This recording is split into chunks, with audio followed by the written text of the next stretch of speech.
بسم اللہ الرحمن الرحیم۔ السلام علیکم ورحمۃ اللہ۔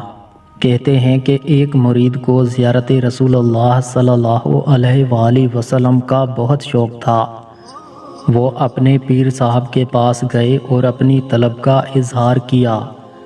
پیر صاحب نے کہا، ٹھیک ہے، میں تمہیں زیارت کا نسخہ کیمیا سمجھا دوں گا، لیکن اس کے لیے 2 دن کا وقت درکار ہوگا، لہٰذا 2 دن تک تم نے ایسے ہی کرنا ہے جیسے میں کہوں۔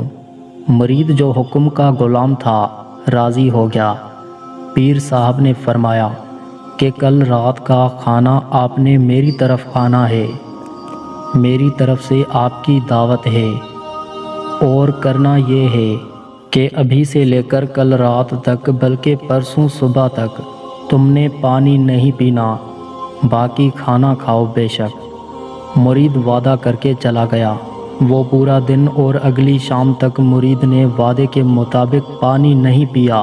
بہت پیاس لگی لیکن برداشت کیا اور صبر کیا، لیکن ہر وقت پانی پینے کا خیال اور طلب ذہن میں رہی۔ شام کو وہ اپنے پیر صاحب کے گھر کھانے پر پہنچ گیا۔ پیر صاحب نے بے شمار مرغن کھانے بنوائے ہوئے تھے۔ مرید نے حکم کے مطابق پرتکلف ہو کر کھایا تو پانی کی طلب میں شدت اور بھی بڑھ گئی، لیکن پانی پینے کی اجازت نہ تھی۔ پیر صاحب نے فرمایا، اب اپنے گھر جا کر سو جاؤ اور کل فجر کے بعد میرے پاس آنا۔ مرید چلا گیا اور اگلی صبح جب مرشد کے پاس حاضر ہوا تو پیر صاحب نے پوچھا، بیٹا رات خواب میں کیا دیکھا؟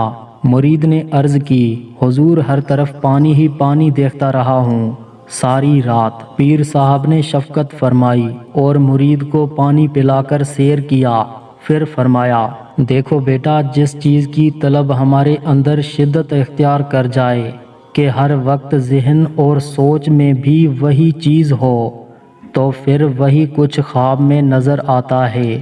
زیارت رسول اللہ صلی اللہ علیہ وآلہ وسلم کے لیے اپنے ذہن میں شدت پیدا کرو، اپنی سوچ کو آپ کی یاد سے مزین کرو، دیدار کا انتظار کرو، اہتمام کرو، تو خود بخود ہی زیارت ہو جائے گی انشاءاللہ، اور ہوتی رہے گی۔ اللہ پاک ہم سب کو اپنے حبیب صلی اللہ علیہ وآلہ وسلم کی پرنور زیارت فرمائے، آمین۔ دوستو، اگر آپ کو یہ چھوٹی سی ویڈیو پسند آئی ہو تو ویڈیو کو لائک اور اپنے دوستوں کے ساتھ شیئر کریں۔ مزید اسی طرح کی ویڈیوز کے لیے ہمارے چینل کو سبسکرائب کریں۔ خدا حافظ۔